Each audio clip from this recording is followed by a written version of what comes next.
ಯಾರ ಹತ್ರ ಎಲ್ಲ ರೇಷನ್ ಕಾರ್ಡ್ ಇದೆಯೋ ಅವರೇ ಪುಣ್ಯವಂತರು. ಯಾಕೆ ಅಂತಂದ್ರೆ ಒಂದು ಮನೆಯಲ್ಲಿ ಒಂದು ರೇಷನ್ ಕಾರ್ಡ್ ಇದ್ರೆ ಸಾಕು, ಅದರಲ್ಲಿ ಎಷ್ಟು ಜನ ಅವರ ಫೋಟೋ ಮತ್ತೆ ಹೆಸರಿರುತ್ತೋ ಅವರೆಲ್ಲರೂ ಕೂಡ ಪುಣ್ಯವಂತರೇ. ಏನಕ್ಕೆ ಅಂತ ತಿಳ್ಕೊಬೇಕು ಅಂದ್ರೆ ನೀವು ವಿಡಿಯೋನ ಪೂರ್ತಿಯಾಗಿ ಕೊನೆವರೆಗೂ ನೋಡಿ.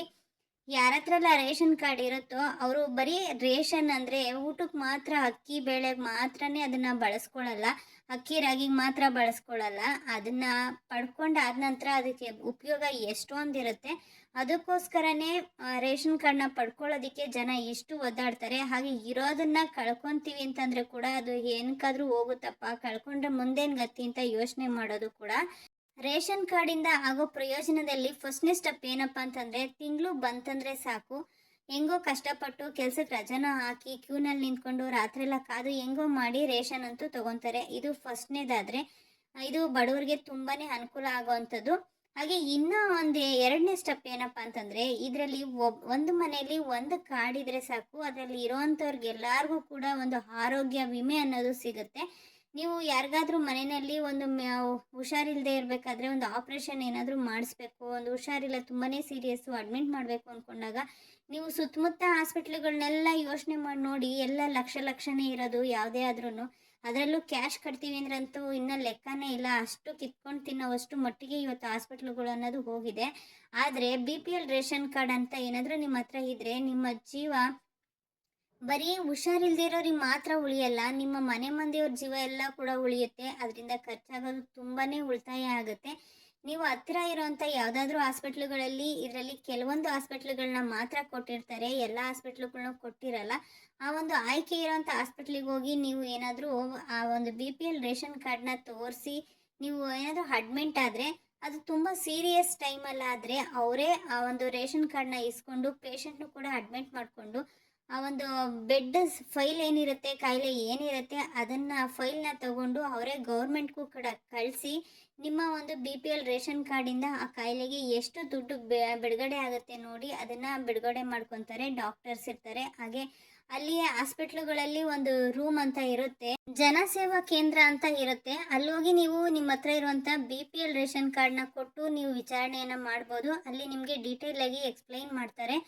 ಹಾಗೆ ನೀವೇನಾದರೂ ಇನ್ನೂ ಲೇಟಾಗಿ ಆಪ್ರೇಷನ್ ಮಾಡಿಸ್ಕೋಬೇಕು, ಈ ಕಾಯಿಲೆಗೆ ಅರ್ಜೆಂಟ್ ಏನಿಲ್ಲ ಅಂತಂದಾಗ ನೀವು ಫಸ್ಟು ಹಾಸ್ಪಿಟ್ಲಿಗೆ ಹೋಗಿ ಏನು ಕಾಯಿಲೆ ಇದೆ ಅಂತೇಳಿ ಚೆಕ್ ಮಾಡಿಸಿ, ಆನಂತರ ಇದಕ್ಕೆ ಈ ಒಂದು ರೇಷನ್ ಕಾರ್ಡ್ ಅಗತ್ಯ ಇದೆಯಾ ಇಲ್ವಾ ಅಂತ ತಿಳ್ಕೊಂಡು ಆದ ನಂತರ ನೀವು ಮಾಡಿಸ್ಬೇಕಾಗತ್ತೆ. ಇದನ್ನು ಯಾವ ರೀತಿ ಅಂತಂದರೆ, ನೀವೇನಾದರೂ ಒಂದು ಆಪ್ರೇಷನ್ ಮಾಡಿಸ್ಕೋಬೇಕು ಅಂತ ತಿಳ್ಕೊಳ್ಳಿ, ಅದು ನಿಮ್ಮ ಅಕ್ಕಪಕ್ಕ ಇರೋ ಹಾಸ್ಪಿಟ್ಲುಗಳಲ್ಲಿ ಅದರ ಅನುಕೂಲ ಇಲ್ಲ ಅಂತ ಏನಾದರೂ ಅಂದ್ಕೊಂಡ್ರೆ, ಈ ಒಂದು ಅನುಕೂಲ ನೀವು ಪಡ್ಕೋಬೇಕು ಅಂದರೆ ಫಸ್ಟು ನೀವು ಹೋಗಿ ಮೇಯ್ನ್ ಹಾಸ್ಪಿಟ್ಲ್ ಯಾವುದಿರುತ್ತೆ ಆ ಒಂದು ಏರಿಯಾ ಅಂದರೆ ಜಿಲ್ಲೆಯಲ್ಲಿ ಆ ಒಂದು ಹಾಸ್ಪಿಟ್ಲಿಗೆ ಹೋಗಬೇಕಾಗುತ್ತೆ.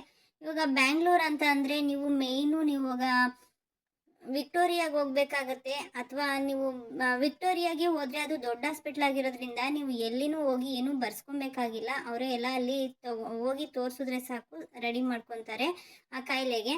ಹಾಗೆ ಏನಾದರೂ ನೀವು ಬೇರೆ ಇನ್ನೆಲ್ಲಾದರೂ ಹೋಗಬೇಕು, ಚಿಕ್ಕದಾಗಿರೋಂಥ ಸ್ವಲ್ಪ ಚಿಕ್ಕದಾಗಿರೋಂಥ ಹಾಸ್ಪಿಟ್ಲಿಗೆ ಅಂತ ಅಂದ್ಕೊಂಡಾಗ ನೀವು ಇವಾಗ ಬೇರೆ ಇಲ್ಲೆಲ್ಲಾದರೂ ಬರಬೇಕು, ನೀವು ಇವಾಗ ಒಂದು ಸಪ್ತಗಿರಿ ಹಾಸ್ಪಿಟ್ಲಿಗೆ ಬರಬೇಕು ಅಂತ ಅಂದ್ಕೊಂಡ್ರೆ ಡೈರೆಕ್ಟ್ ನೀವು ಬಂದಾಗ ನೀವು ಚೆನ್ನಾಗಿದ್ದಾಗ ಅವರು ನಿಮ್ಮನ್ನು ತಗೊಳ್ಳಲ್ಲ. ಅದ್ರ ಬದಲಾಗಿ ನೀವು KC ಜನರಲ್ಲು ಮೇಯ್ನ್ ಹಾಸ್ಪಿಟ್ಲ್ ಆಗಿರುತ್ತೆ, KC ಜನರಲ್ಗೆ ಹೋಗಿ ನೀವು ಈ ರೀತಿಯ ಒಂದು ಕಾಯಿಲೆ ಇದೆ, ಹಿಂಗೆ ಆಪ್ರೇಷನ್ ಮಾಡಿಸ್ಬೇಕು, ಡಾಕ್ಟ್ರ್ ಹತ್ರ ಚೆಕ್ ಮಾಡಿಸಿದ್ದೀವಿ ಅಂತ ಹೇಳಿ ನೀವು ಕೇಳಬೇಕು. ನಮಗೆ ಮನೆ ದೂರ ಇದೆ, ಅನುಕೂಲ ಇಲ್ಲ ಇಲ್ಲಿವರೆಗೂ ಅಂತ ಹೇಳಿದಾಗ ಅವರು ಕೂಡ ಅಡ್ರೆಸ್ ಎಲ್ಲ ನೋಡಿ ವಿಚಾರಣೆ ಮಾಡಿ ನಿಮಗೆ ಹತ್ರ ಇರೋಂಥ ಹಾಸ್ಪಿಟ್ಲಲ್ಲಿ ಬರ್ಕೊಡ್ತಾರೆ.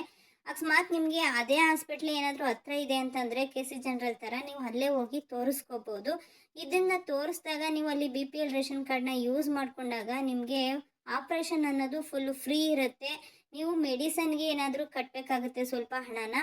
ಸೊ ಬೆಡ್ಗೆ ಆಗಲಿ ಅಥವಾ ICUಗಾಗಲಿ ಎಲ್ಲದಕ್ಕೂ ಕೂಡ ನೀವು ಕೊಟ್ಟಂಥ ಒಂದು ಪೇಷಂಟ್ ಫೈಲ್ ಏನಿರುತ್ತೆ ಅದನ್ನು ನೋಡಿ ಗೌರ್ಮೆಂಟೇ ಕೂಡ ದುಡ್ಡನ್ನ ಬಿಡುಗಡೆ ಮಾಡಿರುತ್ತೆ. ನೀವು ತುಂಬ ಬಡವರಾಗಿ ಏನಾದರೂ ಈ ಕಾಯಿಲೆಗಳೇನಾದರೂ ಬಂತು ಅಂದರೆ ನಿಮ್ಮ ಹತ್ರ ಯಾವುದೇ ರೀತಿಯ BPL ಕಾರ್ಡು ಕೂಡ ಇಲ್ಲ, ದುಡ್ಡು ಕೂಡ ಇಲ್ಲ ಅಂತಂದರೆ ಮನೇಲಿರೋರೆಲ್ಲ ಚಿಂತೆ ಮಾಡಿ ಅದೇ ಕೊರಗಿನಲ್ಲಿ ಅವ್ರಿಗೂ ಕೂಡ ಜೀವ ಹೊರಟೋಗ್ಬಿಡುತ್ತೆ. ಅಷ್ಟೇ ಅಲ್ಲ, ಬಡತನದಲ್ಲಿರೋ ನೀವು ಇನ್ನೂ ಕಡು ಬಡವರಾಗ್ಬಿಡ್ತೀರಾ. ಅದಕ್ಕೋಸ್ಕರವಾಗಿ BPL ರೇಷನ್ ಕಾರ್ಡ್ನ ಅಗತ್ಯ ಇರೋ ಕಡೆ ಬಳಸ್ಕೊಳ್ಳಿ ಅಂತ ಹೇಳಕ್ಕೆ ಇಷ್ಟಪಡ್ತೀನಿ. ಇನ್ನೂ ಕೆಲವು ಹಾಸ್ಪಿಟ್ಲುಗಳಲ್ಲಿ ಕ್ಯಾಂಪಸ್ ಅಂತ ಇರುತ್ತೆ. ಕ್ಯಾಂಪಸ್ ಅಂತ ಬಂದಾಗ ನೀವು ಅಲ್ಲಿ ಹಾಸ್ಪಿಟ್ಲ್‌ಗಳಲ್ಲೇ ಕೆಲವು ಜನ ಅದಕ್ಕೆ ಅಂತಾನೆ ಇರ್ತಾರೆ. ಅವ್ರನ್ನ ಕಾಂಟ್ಯಾಕ್ಟ್ ಮಾಡಿ ಅದ್ರ ಬಗ್ಗೆ ವಿಚಾರಿಸಿದಾಗ ಅವರು ಅದ್ರ ಬಗ್ಗೆ ತಿಳಿಸ್ತಾರೆ. ಅದರಲ್ಲೂ ಕೂಡ ನೀವೇನಾದರೂ ಬಂದು ಸೇರಿಕೊಂಡು ನೀವು ಆಪ್ರೇಷನ್ ಮಾಡಿಸ್ಕೊಂಡಾಗ ಅದರಲ್ಲೂ ಕೂಡ ಫ್ರೀ ಇರುತ್ತೆ. ಕೆಲವೊಮ್ಮೆ ಕೆಲವು ಹಾಸ್ಪಿಟ್ಲಲ್ಲಿ ನಿಮ್ಮ ಕಾರ್ಡಿಗೆ ಇಷ್ಟೇ ಬಿಡುಗಡೆ ಆಗಿರೋದು, ನಿಮ್ಮ ರೇಷನ್ ಕಾರ್ಡ್‌ಗೆ ಇಷ್ಟೇ ಬಿಡುಗಡೆ ಆಗಿರೋದು, ನಿಮ್ಮ ಕ್ಯಾಂಪಸಲ್ಲಿ ಇಷ್ಟೇ ಬಿಡುಗಡೆ ಆಗಿರೋದು, ಇನ್ನೊಂದು ಸ್ವಲ್ಪ ದುಡ್ಡು ಕೊಡಿ ಅಂತ ಕೂಡ ಕಟ್ಟಿಸ್ಕೊತಾರೆ ಕೆಲವು ಜನಗಳ ಹತ್ರ. ಸೊ ಅದಕ್ಕೂ ಹುಷಾರಾಗಿರಿ ಅಂತ ಹೇಳಕ್ಕೆ ಇಷ್ಟಪಡ್ತೀನಿ. ನೀವು ಬೇರೆ ಬೇರೆ ಏನಾದರೂ ಗೌರ್ಮೆಂಟ್ ಯೋಜನೆಗಳಲ್ಲಿ ಏನಾದರೂ ನೀವು ತಗೋತೀರಾ ಅಂತಂದರೆ ಅವಾಗ ಕೂಡ ನಿಮ್ಮ ರೇಷನ್ ಕಾರ್ಡ್ ಇದೆಯಾ ಅಂತ ಕೇಳ್ತಾರೆ. ಯಾಕಂದರೆ ಒಂದು ಪ್ರೂಫ್ ಅನ್ನೋದಕ್ಕೋಸ್ಕರವಾಗಿ. ಹಾಗೆ ನಿಮ್ಗೆ ಆಧಾರ್ ಕಾರ್ಡ್ ಇದೆಯಾ ಅಂತ ಕೇಳ್ತಾರೆ. ಎರಡರಲ್ಲಿ ಯಾವುದಾದ್ರೂ ಒಂದು ಕೊಡಲೇಬೇಕಾಗುತ್ತೆ ಇದ್ದರೆ. ಸೊ ಎಷ್ಟೊಂದು ಬಿ ಪಿ ಎಲ್ ರೇಷನ್ ಕಾರ್ಡಲ್ಲಿ ತುಂಬಾ ಜನಕ್ಕೆ ಅನುಕೂಲ ಇದೆ.